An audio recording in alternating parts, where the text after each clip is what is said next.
Summary of the Rudest Book Ever. The Rudest Book Ever is a self-help book that challenges many of the beliefs people grow up with about success, relationships, happiness, social approval, and self-worth. The author, Shwetabh Gangwar, uses a direct, unapologetic style to encourage readers to think independently and stop allowing society, family pressure, and other people's opinions to control their lives. The book's central message is simple. Most of our problems arise because we seek validation from others instead of developing a strong sense of self-awareness and personal responsibility. Introduction. Why the book is called Rude. The book is not rude in the sense of insulting readers. Rather, it is rude because it challenges comforting lies that people often tell themselves. Many people believe success will automatically make them happy. Relationships will solve their insecurities. Society knows what is best for them. Other people's opinions determine their worth. Happiness is something to chase endlessly.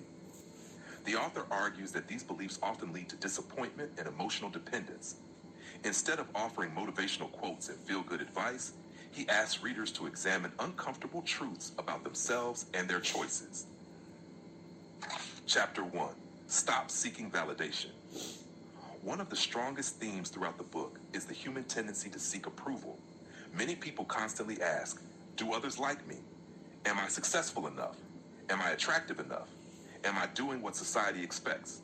The author explains that living for approval is dangerous because it gives other people control over your emotional state. When someone praises you, you feel good. When someone criticizes you, you feel terrible. This creates a life where your happiness depends on factors outside your control. The book encourages readers to build self-respect rather than chase validation. Self-respect comes from keeping promises to yourself, acting according to your values, taking responsibility for your actions, accepting your flaws honestly. The moment you stop needing constant approval, you become emotionally stronger. Chapter 2. Your problems are not special. Many people believe their struggles are unique. The author argues that nearly everyone experiences rejection, failure, heartbreak, anxiety, uncertainty, loneliness. When people think their suffering is unique, they often become trapped in self-pity. Instead of asking, why is this happening to me? The author suggests asking, what can I learn from this? Life becomes easier when you understand that difficulties are part of the human experience rather than personal punishments. Chapter 3. Understanding fear. Fear controls many decisions. People fear failure, rejection, judgment, embarrassment, uncertainty. The book explains that fear itself is not the problem. The problem is allowing fear to dictate your actions. Most opportunities in life require some level of discomfort. If you wait until you feel completely confident, you may never take action. Confidence is not something that appears before action. Confidence develops after repeated action. This means courage comes first, confidence comes later. Chapter 4. Relationships and emotional dependency. A major section of the book focuses on relationships. The author argues that many people enter relationships for the wrong reasons. Instead of seeking companionship, they seek validation, security, rescue from loneliness, emotional dependency. This creates unhealthy relationships. When your happiness depends entirely on another person, you give away your emotional freedom. The book emphasizes that healthy relationships consist of two complete individuals who choose to share their lives, not two incomplete people trying to fix each other. A relationship should enhance your life, not become the sole source of your identity. Chapter 5. Love versus attachment. Many people confuse attachment with love. Attachment often sounds like, I can't live without you. You complete me. I need you to be happy. The author argues that these statements often reflect dependency rather than genuine love. Real love involves respect, freedom, trust, growth. Attachment often involves possessiveness, fear, insecurity, control. The healthier a person becomes individually, the healthier their relationships tend to become. Chapter 6. Society's invisible rules. The book questions many social expectations. Society often creates a blueprint. Study hard, get a degree, find a job, get married, buy a house, have children. While there is nothing wrong with these goals, problems arise when people pursue them without asking whether they truly want them. The author encourages readers to think critically. Success should be defined personally rather than borrowed from society. Otherwise, people may spend years chasing goals that do not genuinely fulfill them. Chapter 7, The Myth of Constant Happiness. One of the most important lessons in the book is that happiness is not a permanent state. Many people believe, I'll be happy when I get promoted. I'll be happy when I find the perfect partner. I'll be happy when I become rich. The problem is that new desires constantly replace old ones. The human mind adapts quickly. As soon as one goal is achieved, another appears. The author argues that a meaningful life is more important than a constantly happy life. Meaning comes from growth, learning, responsibility, contribution, purpose. Chapter 8, Taking Responsibility. The book repeatedly emphasizes personal responsibility. Responsibility does not mean blaming yourself for everything. It means recognizing that you control your responses.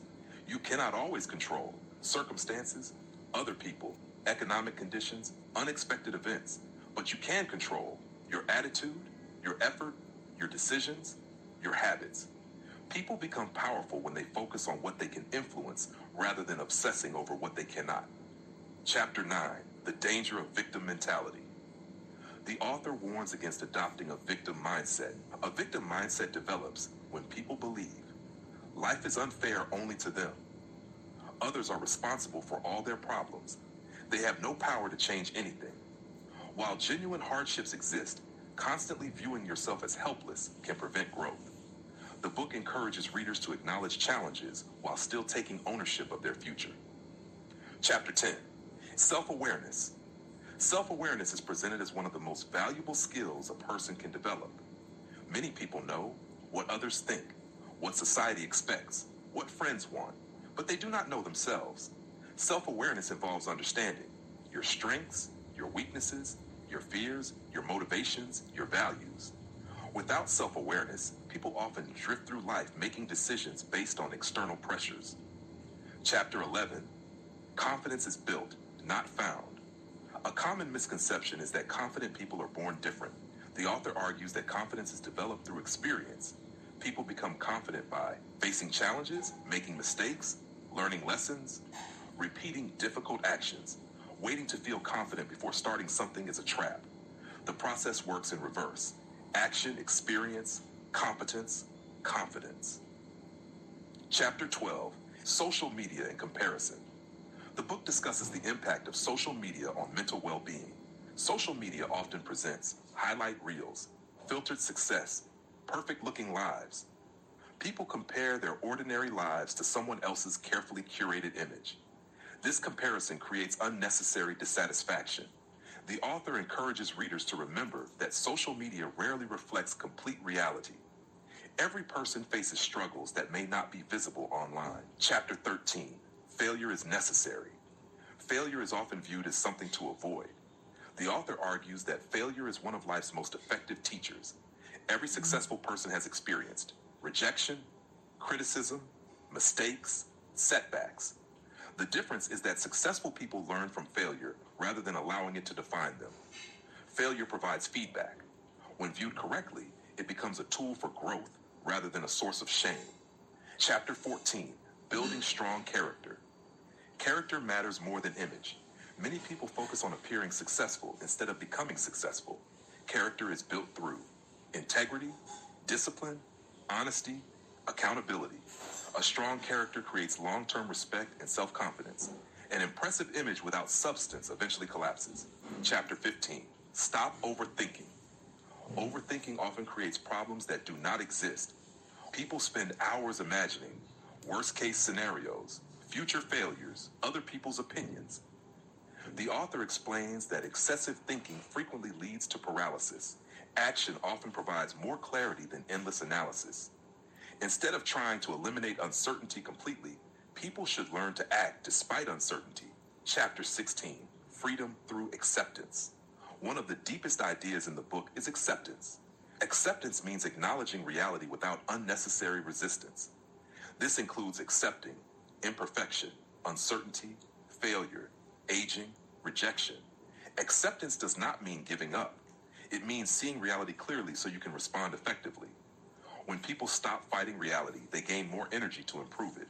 Chapter 17, Creating a Meaningful Life. According to the author, a meaningful life is built around purpose, responsibility, personal growth, authentic relationships. Meaning does not come from constant pleasure. It comes from pursuing goals that matter and contributing to something larger than yourself. The book encourages readers to create their own definitions of success rather than blindly following social expectations. Key lessons from the book. 1. Stop seeking validation from everyone. Your worth should not depend on public approval. 2. Take responsibility for your life. Focus on what you can control. 3. Fear is normal. Act despite fear instead of waiting for confidence. 4. Relationships should complement your life. They should not become your entire identity. 5. Failure is part of growth. Every mistake contains valuable lessons. 6. Define success for yourself. Do not blindly follow society's expectations. Build self-awareness. Understanding yourself is the foundation of personal growth. 8. Happiness is temporary. Meaning and purpose create deeper fulfillment. 9. Stop comparing yourself to others. Comparison often destroys peace of mind. 10. Accept reality. Acceptance creates freedom and clarity. Final takeaway. The central message of the Rudest Book Ever is that lasting confidence and fulfillment come from self-awareness, personal responsibility, and independent thinking. The book challenges readers to stop seeking constant approval, stop blaming circumstances, and stop living according to other people's expectations. Its rudeness lies in its willingness to confront uncomfortable truths. Nobody is coming to rescue you. Life is inherently uncertain, and genuine growth requires taking responsibility for your choices. By accepting these realities, the author argues, people can build stronger relationships, greater confidence, and a more meaningful life.